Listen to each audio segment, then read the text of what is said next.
Buenos dias. Buenos dias. Everyone is awake. Thank you so much. It's such a pleasure to be here. I know that some people are still filtering into the room, but we do want to get started because we have so much to talk with you about today, so much to delve into, both this morning in our session and, of course, across the day here. For those of you who don't know me, my name is Christopher Ludwig. I'm the Chief Content Officer here at Automotive Logistics, and it's my pleasure to be guiding you along with my colleagues on our journey the next few days into trends, developments, challenges, and opportunities across the supply chain here in Mexico. Many of you know, or perhaps have heard, this is the 10th edition of this conference. So it is fantastic to see many familiar faces out in the audience, but just as exciting to see so many new faces. Those of you who joined us yesterday for the welcome and cocktail reception, and those who have just joined, I think of all the years we've been doing this conference, this feels like just really one of the most exciting, interesting times to be together, come together, and talk about this industry. I think, as we'll hear a bit later in the morning, 2024 is looking like it will be a record production year for vehicles in Mexico, certainly well above pre-pandemic levels, strong exports. The domestic market has grown and changed dramatically compared to just a few years ago in terms of new players, particularly from China, in terms of the import-export balance, reshaping so much of both the market and therefore also logistics and supply chain. Lots of investment too. We've had a lot of focus, as we will have throughout the day, on nearshoring. We've seen that as a trend emerge, a lot of focus from a government level too. We'll talk about the degrees to which it's happening and where it's not happening, and the degree to which logistics and supply chain is and should be an enabler of that, but also in some cases where perhaps it's not an enabler or isn't doing what it should do. And that's where we want to focus on best practice, solutions, technologies, and partnerships that drive that forward.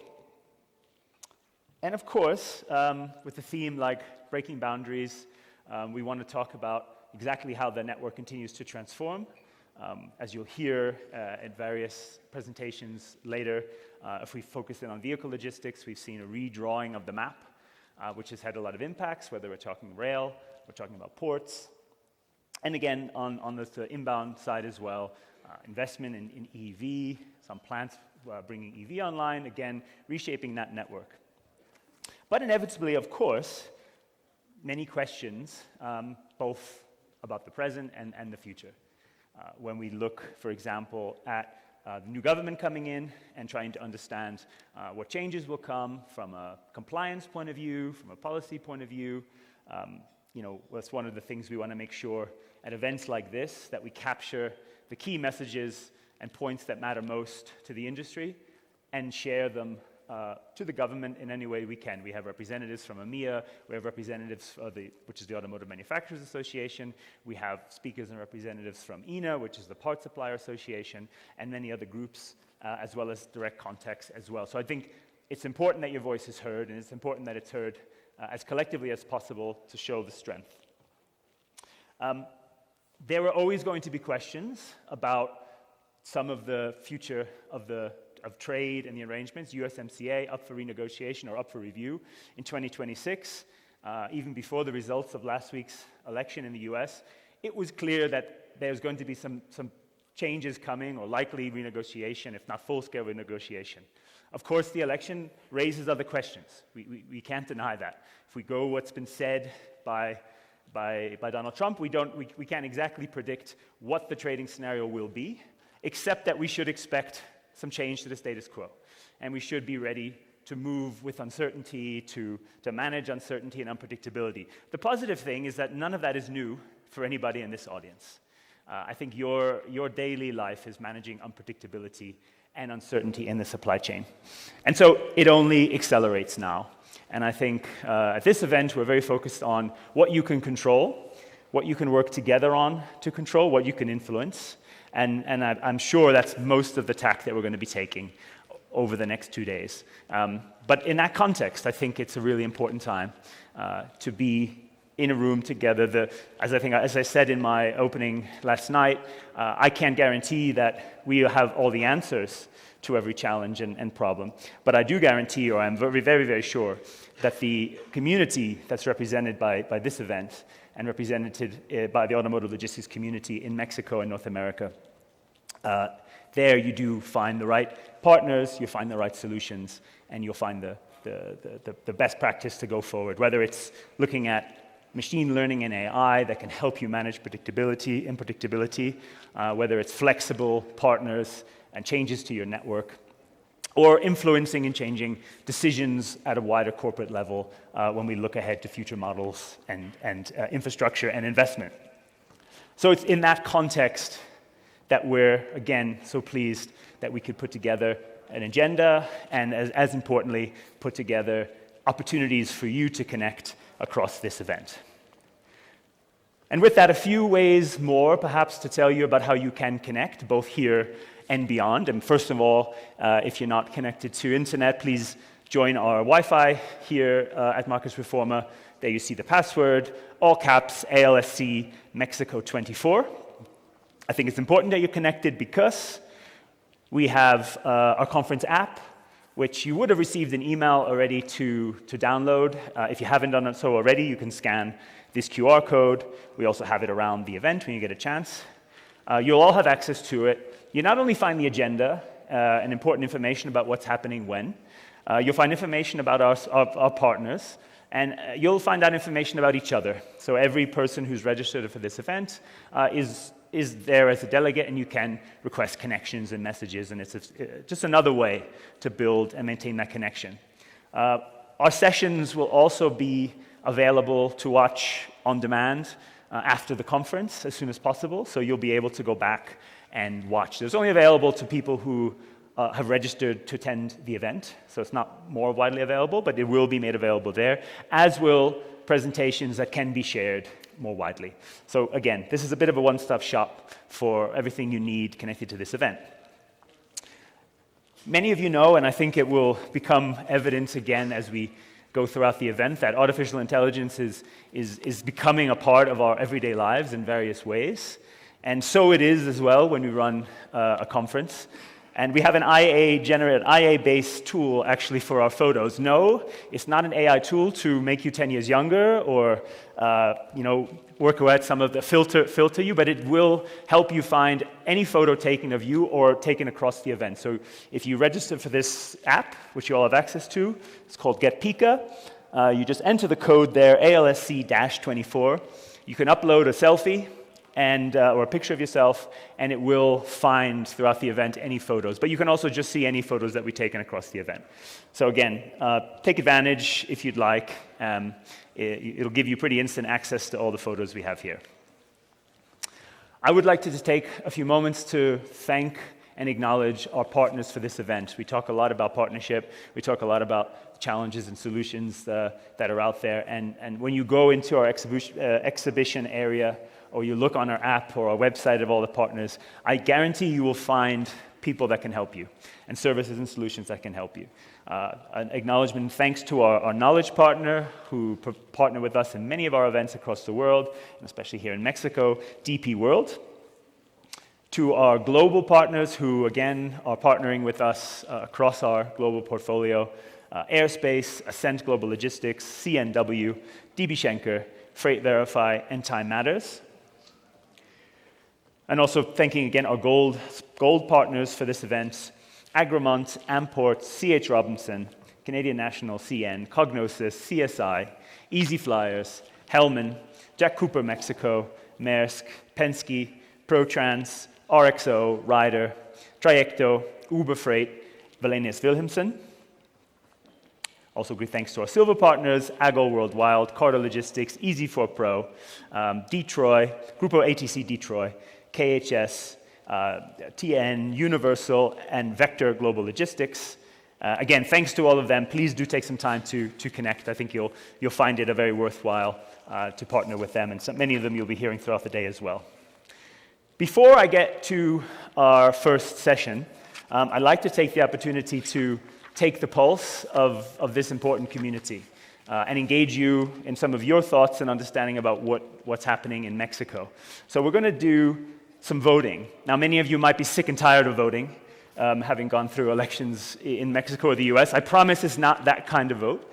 It is an opinion poll. So if all you have to do is just scan this QR code, it's going to take you to our poll, and we'll be able to do some live anonymous questions just to take the pulse of the room. This conference is going to be something like 600-700 people. We have 400 or 500 people in the room, 400 people in the room, so I think we have a very representative audience here across OEMs, Tier 1s, various logistics providers, and so I'm really excited that it gives us a bit of sense of what's ahead. So if you haven't yet, just take a moment, scan it. We'll keep that QR code up there. If you, for some reason, can't scan the code, if you just go to menti.com, there's that code at the top. For those of you who can read it, 78545788. We'll leave it up there so you can continue to join throughout the poll. So I think a lot of you are connected. Let's get into the first question. So first is just a sense of your expectations for 2025 compared to 24. So depending on the kind of company you are, maybe that's your operations, maybe that's your volume, maybe that's your revenue. Give us a sense of what you expect in Mexico in 2025. Do you expect to expand by 10% or more compared to 2024? Do you expect to expand by less than 10%? Do you expect to remain at similar levels to 2024?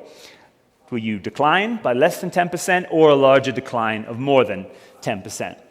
So I think we've got quite a few votes coming through. What you have to do, by the way, if you're on a mobile phone, please click your vote, and then you might have to scroll down to click submit. So please just make sure you click submit into your answers. So as that's coming through, let's reveal, the voting can continue, but let's see where we're at. I think no matter what happens, this is one of those races we can call early. It's a very optimistic view, which is obviously very pleasing to see. 57% of this audience do expect growth of more than 10% in 2025. 13% with milder growth, 22% at decline. Very, very few are actually expecting to decline. So that's already a very, very interesting view. I hope we all share that optimism, but it's certainly a strong reflection of what's happening or what we expect in Mexico over the next year. Let's move to the next question. So again, one of our key topics this event is nearshoring and how logistics can help unlock the potential. What trends are you seeing in nearshoring in your automotive supply chain logistics operations? Are you seeing a lot of investments, significant investments in nearshoring? Are you seeing some, say, small to moderate investments in nearshoring? Are you seeing very little or no real investments? Or are you starting to see some decline, some contraction? So maybe pullbacks, cancellation of projects, anything like that, small to moderate, either small to moderate or significant. Maybe the optimism we saw in the first question will be reflected in this one as well. But let's just take the pulse again of the room. So we got those votes coming in. Let's reveal where we're at so far. Okay, here it's a little bit more mixed, but absolutely still positive, with 80+% still seeing something between moderate to significant investments. Most people seeing small to moderate investments in nearshoring. So there's an interesting, perhaps a slight contrast when we see pretty strong expectation for growth, moderate expectation for nearshoring. There's maybe a sign of some of the challenges in that, but nonetheless a very positive picture. Very few of you are seeing pullback in investment. Another question, next question. Okay, no, let's talk about what's the biggest challenge to your supply chain operations achieving top performance, cost, and quality levels in Mexico? Is it the imbalance, let's say, between forecast, supply, demand, so volatility between what you forecast and what happens in your supply chain? Is it logistics capacity and service bottlenecks of many kinds, we know, but let's say of any of the logistics capacity service bottlenecks? Is it cargo security and vandalism that's holding you back the most? Cross-border port logistics, so trade logistics in a sense, either at the border and ports, is that your biggest challenge? Is it cost? Is it cost and rate pressure that you're feeling? Or is it the compliance? Oh, hi, Hannah. Is it compliance and regulatory requirements that is holding you back the most. So I'm not giving you all of the above answer to this, because that would make it a little bit too easy. But let's get a sense of what this audience sees as the biggest challenge. And here, it's definitely more split, so that reflects some of the challenges we see. Bit of a tighter race, but looking like the biggest, by not a big margin, but the biggest is the capacity and service bottlenecks. So yeah, perhaps not a surprise, been a perennial topic at our events for sure, and in this industry. But it's pretty closely followed by volatility in supply and demand. So between challenges in your capacity and challenges in knowing what's coming next, that seems to be the biggest challenge for 50% of the room. But clearly cargo security, not insignificant. Compliance and regulatory is voted last. But again, maybe if we had an all of the above, we would have seen more of it included. But again, it's really interesting to see that sort of split. Next question.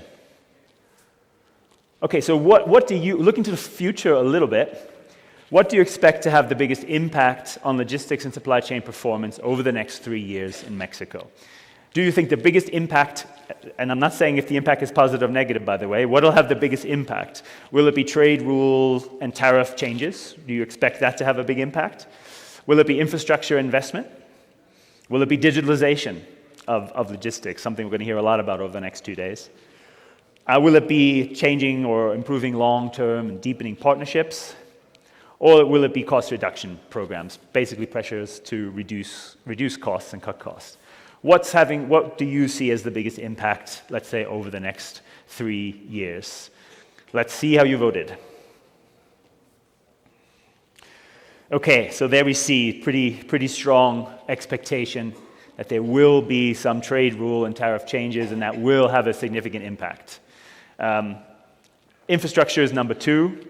And then you see the others a bit smaller, not insignificant, but there. So expectation for some change in the way change happened. We knew USMCA was going to be reviewed in either case. So it's kind of perhaps not a big surprise there, but it's interesting to see. We have one last question. I couldn't resist this one, I'm sorry. Kind of drawing a little bit on what you've just told us. How do you expect the new administration in the US to impact your planning and investment for automotive logistics and supply chain in Mexico? You're very optimistic, which is great, but you do see change coming, that we know as well. So do you expect it to accelerate activity and investment in Mexico? Will it have little to no impact on activity? Will it lead to reductions and declines? Or is it just too uncertain? I'm giving you the out there because we don't know. But tell us your thoughts and how it's impacting the way you're looking ahead at this moment in time. So we've crossed the threshold there. Let's see how you voted. That's maybe not a surprise. It is just too uncertain. More than half the room clearly needs to wait and see, but that does give you a little bit of indication that wait and see means perhaps to act a bit less decisively. 21%, or let's say more than 20%, do expect some impact or negative impacts in terms of reduction and declines, and fewer there. So an interesting contrast. I think we have a lot of expectation in the very short term, definitely optimism for next year.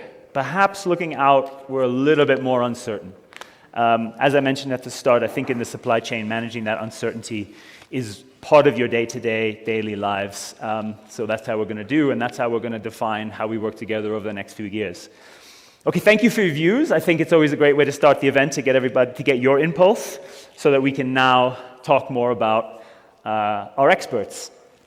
And I can say that in Mexico, like in the supply chain, like in many plants, sometimes there are disruptions and you need to change your production sequence a little bit. So we had to do that because of a Mexico City traffic problem, which has delayed what we said was going to be our first speaker, but no worries. I think he's probably just about arriving or has arrived anyway. But we've just swapped what was going to be our second panel and moved it forward. So we have, I should have mentioned, please follow throughout the day. We've got our live blog, by the way, if you want more insights what's coming from the stage, please follow it there.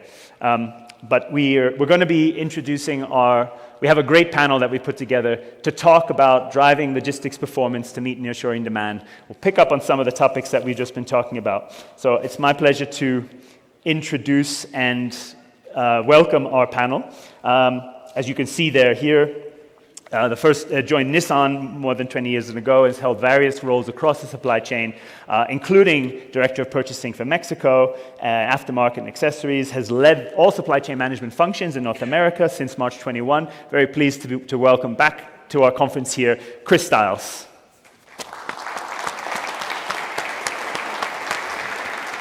Thanks, Chris. Great to have you here, Chris. Welcome back. Thank you. Again, as I mentioned, familiar faces, but new faces excite us just as much. So I'm really pleased our next guest, who has worked in consulting and leadership roles across various industries, joined CN in 2020, first as Chief Strategy Officer, and since last year as Vice President of Vice President of Supply Chain and Business Development, focused particularly on the automotive business. Very pleased to welcome Helen Quirk from CN. Helen, thanks for being with us. Thank you, Helen.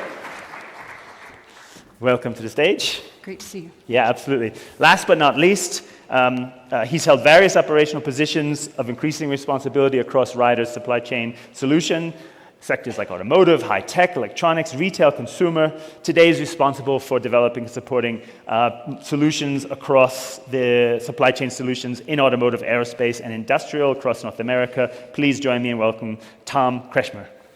Welcome, Tom.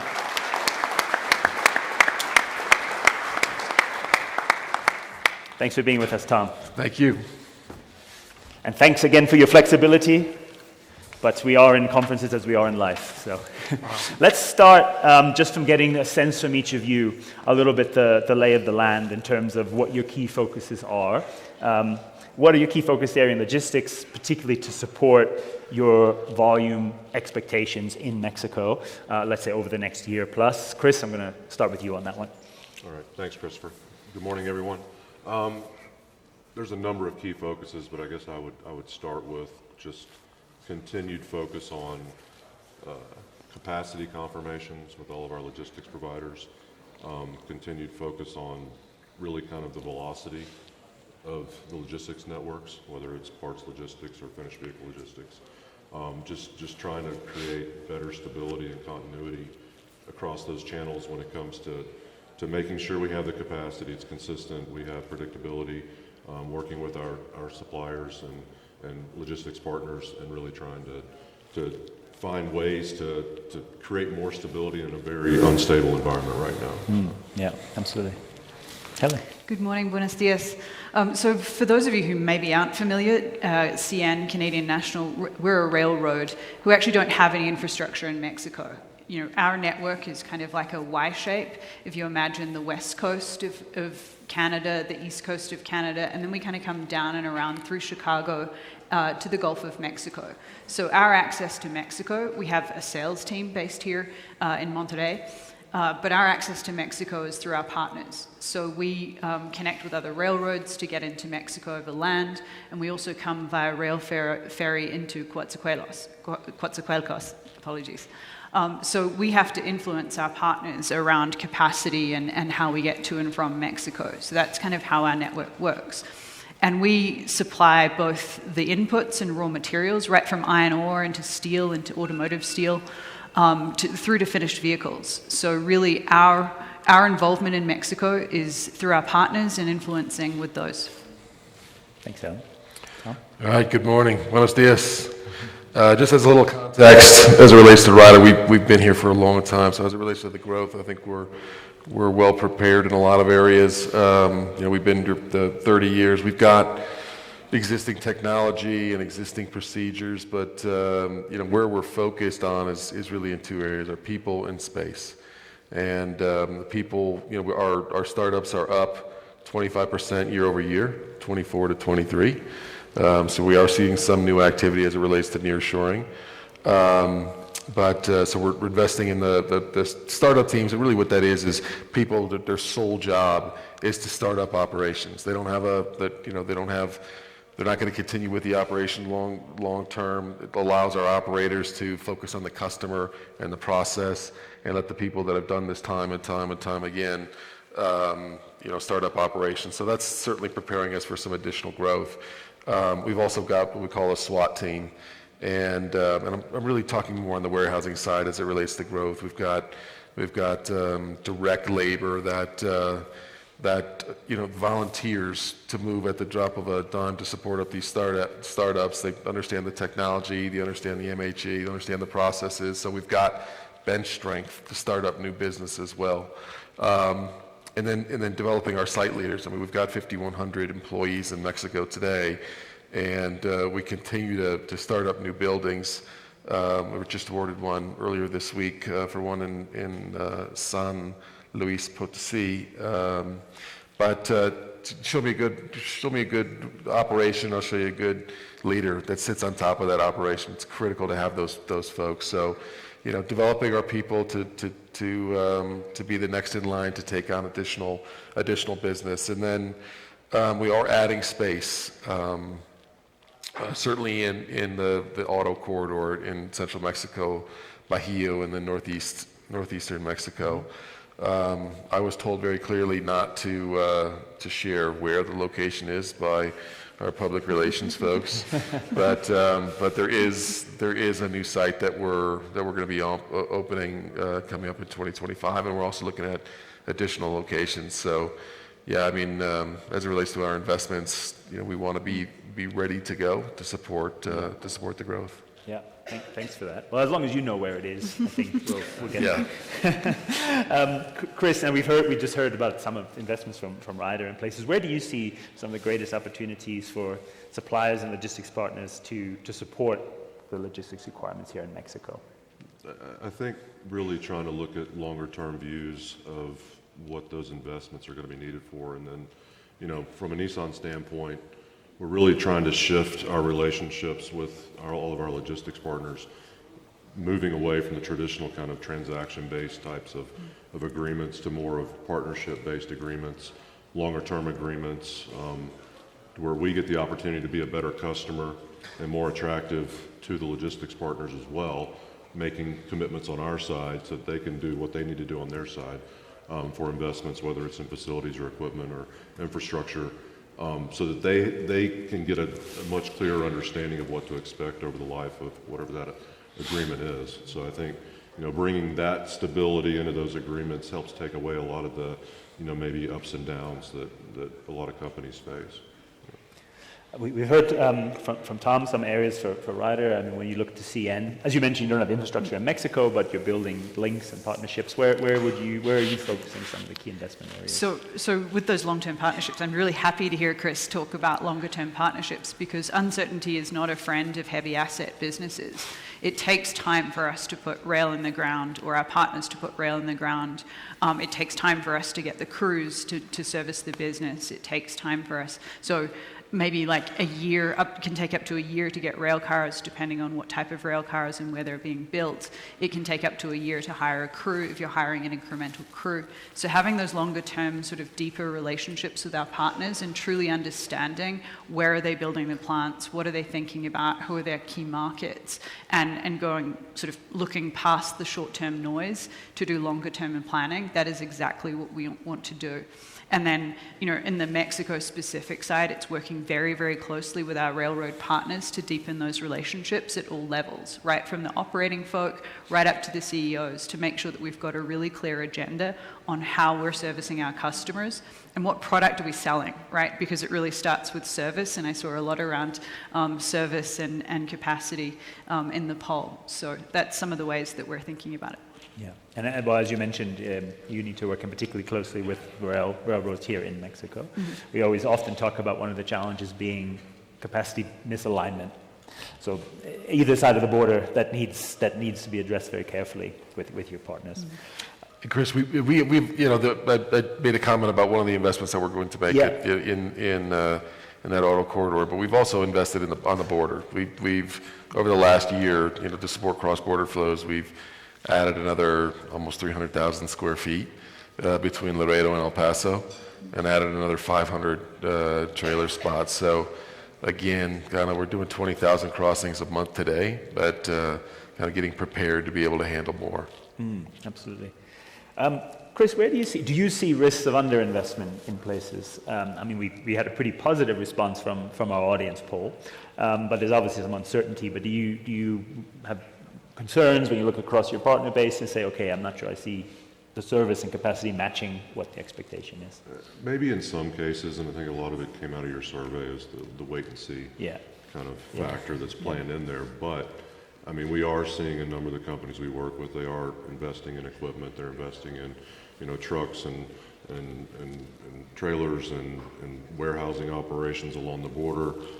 Much as like Tom was saying, I think that we're seeing that, but I think, to get over the hump, so to speak, I mean, we need to see more around the ports. We need to see more on the rail. We are seeing it with our railroad partners. But, to me, finding ways to go ahead and increase the fluidity and increase the flows, as I mentioned earlier, I think hopefully here in the next few months, we'll have a much clearer picture of really what's going to happen for the next few years, and that's going to help people settle in. Yeah, absolutely. And as providers, I mean, inevitably there must be some degree of wait and see, but is that playing into, you're still trying to be as proactive as possible with those decisions? Yeah, I think so. There's certainly wait and see, and everybody's got an opinion on that. But for us, it's we're in Mexico today. We're committed to the growth. Yeah. We'll see. Maybe it creates a kickstart to more nearshoring to really kind of move it up. So, who knows? But we're in it for the long haul. We're here to stay, and regardless of the way that it turns out. Yeah. Yeah. And Chris, I don't think we're waiting on anything. And I think you said it in the intro, control the controllables and control what you can influence. So we're looking at, what is our service design? How do we work with our partners on having a good product there? Because I think regardless of what plays out, we're still going to see inter-country trade. Like 80% of Mexican exports go to the US, and I think about less than 5% go to Canada, and I don't see that radically changing. About 20% of imports come from China into Mexico, and I think there'll still be a degree of trade. We just need to have the infrastructure and the product there to service that trade. Chris, when you look at, again, talking about what you influence, and I know across your team there's been lots of focus on logistics engineering and network engineering. Looking specifically at Mexico, have you made some specific changes you'd share in terms of optimization, in terms of where you're positioning inventory, et cetera? When you look, I'm sure there's many, but if there are other kind of examples that would be worthwhile sharing. Yeah, we're constantly looking at optimization using technologies, first and foremost, whether it's transportation management or warehouse management or things like that. And so we've been implementing a number of solutions over the past year around that. I think we try to take a regional approach to it, so it's not just Mexico. For us, it's a region. So a lot of what we do in Mexico mirrors what we do in the U.S. We use a lot of our internal resources, maybe from one or the other, to help cross border and all that. I think really trying to best utilize the resources we have, continue growing our internal capabilities on things that we need to have as core competencies, but then also having the right partners that for something that is their core competency, and how do we match it up. So I think we're seeing a lot of successes around that lately, and things are starting to move faster. Just in the pleasure that I have of working with your team at multiple ways, we very much see that with different roles filled across on either side of the border, strong development path from Mexico in the US and vice versa. So just from a talent point of view, that's very evident. And I can imagine to see it on the system side, always very increasing. Yeah, well, that's something we're going to continue to enhance and really kind of developing, I guess, the next generation, I'll call it, of supply chain leaders from that aspect. Tom, you raised right in the beginning as well, putting the right leaders in place and stuff. But when you think about the capabilities for Ryder in Mexico to serve, to support those services, are there areas that you focus on in terms of building up new or enhancing capabilities in the team and in the services? Yeah, for sure. We continue to focus on technology in North America, really. And as Chris was talking about, we think about our operations as North American. We've spent a lot of money on investing in our TMS, which is RiderShare, which has sort of a common dial tone or visibility from Mexico, to the U.S., to Canada, across the border, tracking events and that sort of thing. And so, there's been a lot of integration efforts in Mexico with our Mexican TMS to kind of feed that single visibility layer. We've also, I think this is, it's not a real sexy technology, but really effective. We spent some time developing what we call DMS, which is our document management solution. And really what that is really just tracking that you got the right documents at the right times in the supply chain from Mexico and then across the border, so that you don't have a hiccup once you get to the border. And so we track that with the same level of urgency and precision that we would track the physical asset. So I think for us, it's continuing to invest in the TMS, with clear and clean handoffs. We've got control towers in Mexico, in Nuevo Laredo, as well as one in Michigan that are highly focused on automotive. And so that partnership and collaboration to give, I think Chris talked about earlier, making sure they have visibility is really where we continue to invest in North America, really. On the contrary, I think document management is quite a relevant, important topic, especially when we get into the compliance and issues in Mexico and cross-border. So we will, across this event, and I'm sure touch on later, machine learning, AI, but you got to get some of those real essential basics in place to be able to go further. Helen, from CN point of view, what are areas with your partners that you're really looking to enhance capability and/or systems and IT? Yeah, in terms of the systems, it is that really basic level of understanding of the deeply unsexy kind of nomenclature and language. And I don't mean English and Spanish. I mean, what is your ETA? Yeah. Because my ETA for the train is different from the ETA for the dealer, and really getting into the nuts and bolts of what is the transit time that we control. So we're doing quite a lot of work, firstly in our own house, and then we'll roll that out to partners to really look at the consistency of transit time. From when we take custody on the finished vehicle side, from when we take custody of the finished vehicle to when it's available for the whole carrier to pick up. And really looking at all pieces and making sure at very granular levels that there's no gaps in that, and how we measure that, and then how we engage our people to see that they're part of a bigger system and not just optimizing for their own tiny little piece of it.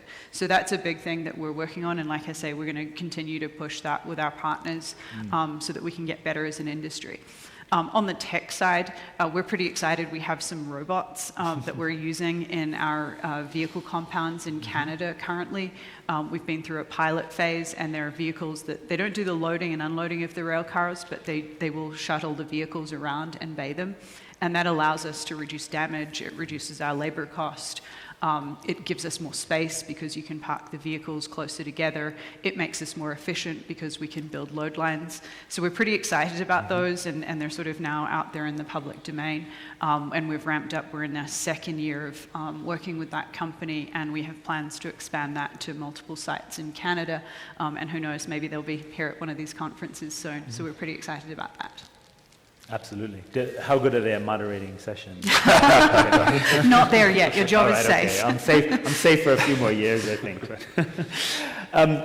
We've touched upon, Chris, you mentioned obviously rail and port as areas that would need addressing from infrastructure. When we look at rail specifically, and we know that there are perennial issues, I think they've improved in some areas too, so we don't want to make it seem like they haven't. But again, are there specific areas where you'd say, here with our partners, we really need to see more capacity or improvement in the velocity or whatever it is? Can we target in something so that we can address that? Yeah, I think specifically on rail, really focusing in on where are the bottlenecks consistently within that network. And, we see it with our own operations here in Mexico. Actually, in the railroad that services our facility in Aguascalientes is right now putting in a significant amount of infrastructure to help, because when you got a lot of the lines that are very high, I think, utilization, it does create bottlenecks, and then that's where you start seeing maybe some inconsistencies in your predicting, and also then it evolves into theft and vandalism and other things. Whenever if you have to stop a train, you're taking a risk unless you're stopping it in a in a secure facility. So, and that's in the U.S. too, absolutely. To be honest. But it's so I think focusing in, everything can't be done at once. So you just keep focusing on where are those current bottlenecks and what can we do to help improve them, and then just keep going from there. That's the way we would look at it. And Helen, would a similar approach or for CN, or are there specific interchange areas that you're? We monitor interchange performance a lot, and then we work, like I say, with the operating team, with our partners, FXE in particular in Mexico, to see where they're putting their investment and try and stay ahead of the game. So that's really our key area.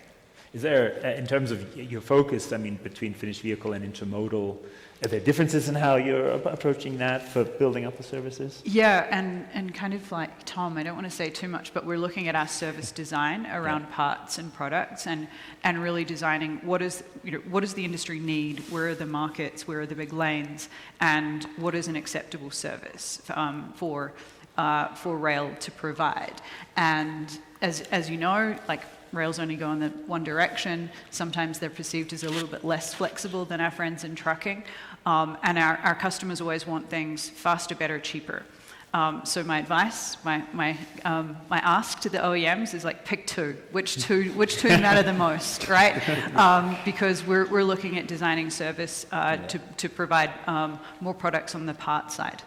Absolutely. Yeah, thanks. Tom, cross-border, I mean, you've referred to a couple of things already, optimizing, and it's something obviously important to riders' services and very important across the supply chain. When you look at cross-border in particular, what are some of the optimizations, focus areas that you're working on in Ryder? Whether maybe it's locations you can't name, but So there's no more of that. Yeah. Look, I think the partnerships with our carriers, our partner carriers, is something that we continue to focus on, whether nearshoring or not. We've got hundreds of carriers under contract that we work with today, and then we've got, because we're in a U.S.-based company, we've got what we call dedicated in Mexico. So it's Ryder equipment with a partner carrier driver. A lot of times they're co-located in our facilities. And so we've got great control and a long history and a long relationship, with those companies. And then we've also invested in the other side of our business with FMS, our shops with vehicles that so we can add or subtract equipment in Mexico to support cross-border. And that's one way to get away from maybe some of the other challenges that you might have with an imbalance. I think you brought up earlier, you can buy dedicated across. So it's always a work in progress, but it's something that we're continuing to focus on, a combination of deep carrier partnerships as well as our local in-house dedicated solution. You mentioned nearshoring impact for that. It's interesting because to some extent you might think nearshoring would reduce cross-border, but at least to now, we tend to see it a little bit the opposite. So investment in Mexico might drive more cross-border flow because it's feeding into northbound production, or the vehicles are going northbound, or vice versa. So Helen, I imagine that this still, as we've been talking about, this cross-border area remains a serious, important focus for CN. Yeah, absolutely, and both overland and also short sea. Right, so as I mentioned before, we can move carload volumes over the sea from Mobile down into Coatzacoalcos. We're also looking at partnering around containers from Tuxpan up into the Gulf port. So using sea as another option to get into those key markets in the U.S. There's also optionality for short sea shipping into Halifax, where we run our own automotive import facility and to get to the Canadian market. So whilst there's overland borders, and we often think about overland borders, one way to circumvent some of the challenges around security and border transit times is to look to the ocean. Mm-hmm. Well, and again, we have some focus on that later, really how that vehicle logistics network continues to expand and be redrawn with new facilities and services. Looking at the border, though, as I referenced, the flows in some cases increasing. But Chris, do you see any risk or any tend towards more imbalance between the northbound, southbound flows? How does it impact your network, and how do you mitigate that in terms of the overall efficiency? Well, I mean, there's been an imbalance forever. Yeah. Is it getting even more imbalanced? I have a feeling it'll get more imbalanced, to be honest, and it's just something that we have to work with all logistics partners through, because it's just the way the infrastructure is set up. There's always more coming from Mexico to the U.S. than we have going back, whether it's parts or finished vehicles. And finished vehicles, all the rail cars we bring into Mexico are coming in empty. Yeah. Almost all of them, but most of them are coming in empty from the U.S. because there's not enough vehicle export coming from U.S. Yeah. And then with parts as well, I mean, the majority of the supply is from Mexico going north. So. And that's a structural imbalance, but as you say, maybe some risk that it's worsening. Tom, does that feed into how you look at the overall network and how between both sides of the border or three sides of the border? I had this discussion with our Mexican team not too long ago, and their first comment was exactly what Chris said. It's just like, I mean, it's been this way forever. We've been here a long time, and so, you know, I echo what he said in terms of we work with our carriers to find a way to, you know, to get them south to the border, to mitigate the outer route miles. And then the obvious thing is you got to fill the trucks going north, right? You got to reduce the amount of flow the best you can going north. So there's a lot of optimization, cross docks, pool points, that sort of thing. To be, you know, to reduce the imbalance is really the only way to attack it. And Helen, do you see sort of modal shift or modal diversity, shall we call it, as one answer here? So being able to move more via intermodal or rail, and how do you encourage? And also fleet pooling and optimization, like to reduce the amount of air that's moved, particularly on the containerized traffic. Like, so we participate in the EMP program. That's a pool of containers, and that allows us to better deal with sort of imbalance because you can triangulate containers as they move around Mexico to the US and kind of back down. So those are some of the ways, but yeah, it's just kind of, it's part of doing business in Mexico is the inherent imbalance. We do try and, specifically for Canadian volumes coming down into Mexico, we try and match the northbound and southbound. But yeah, the natural trade flows are what they are. Yeah, absolutely. And we will open up shortly for questions. So just a note from my team to get ready with microphones. And if you have a question, think of it. We'll ask you to raise your hand and say your company. But while the team gears up for that, you know, maybe just Chris, coming back to you as I referenced. I mean, rail is a perennial issue, but in working and talking with your team, there has been a lot done to improve. Certainly, where we might have been on the stage last year or 2 years ago. Can you talk about any key mitigation measures or improvements that you've made that have helped to improve that with your partners? Well, I mentioned the rail infrastructure improvement that's going on now was one of them that I think we just got to the point where it was creating too much downtime in the flow, so the railroad did come in and invested a significant amount of money to build another line to get us off the main line. Outside of our facility, so that was a good example. In Aguascalientes. In Aguascalientes. So that's the latest example. We have seen improvements in a lot of the facilities that the railroads operate, especially at the borders, to where they've gotten better from a throughput standpoint at those facilities. So I think a lot of that is their ability to be optimizing their flows, optimizing the movement, predicting where they could potentially have issues, and then really, being more, I think, instead of being reactionary, trying to be, more predictive in what to expect, and then adjusting beforehand versus just reacting. So. Yeah, absolutely. Helen, does that reflect or anything you'd want to add to Definitely. that? I would say I wouldn't have wanted to be part of this panel last year as a railroad, because what we saw coming out of COVID and the chip shortage was that a lot of the finished vehicle fleet had aged out, and we hadn't reinvested because nobody knew what was going to happen and when it was going to happen. And so there was the combination of the rebound of, I'm probably telling you stuff that you already know, there was the combination of the rebound of the market and all of the pent-up demand, coupled with a shortage of rail cars, and particularly at the ends of the network in North America, that was where we really struggled, and as an industry, I think, really struggled to supply rail cars. And now we're seeing that supply-demand balance is much more stabilized now. The market's back in a lot better balance, and so I think we're seeing the benefits of that across the network. Yeah. Are there any questions, comments from the audience? Feel free to put up your hand and we'll get a microphone to you. And if I don't see it, then Maria, you have better eyes than me. But if there's not, one of the topics, it wasn't top-rated in the poll, but I certainly know it's an issue across the industry, and again, a long-standing issue, but in some cases, some lanes certainly maybe getting worse, some getting better, and it's security and cargo theft.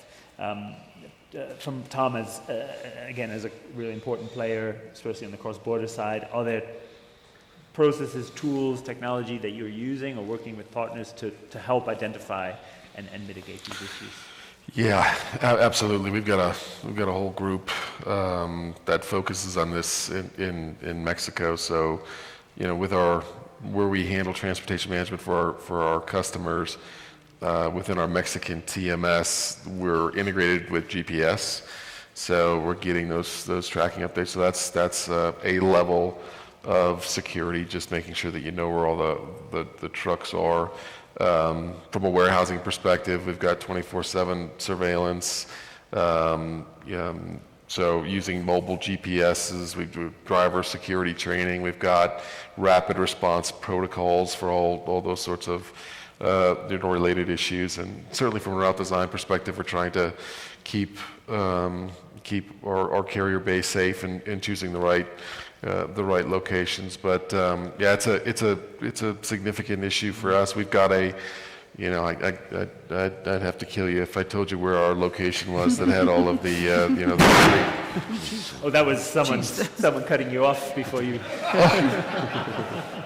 No, we've got a monitoring location for all the in-cabin technology for the high-value loads. So we're when people looking at all the screens, it looks like something out of a movie scene. But yeah, it's a significant issue that we've been at for years and trying to mitigate the risk for our customers. Yeah. Thanks to the AV team. You see what happens when anybody threatens my life. No, but thank you. Yeah.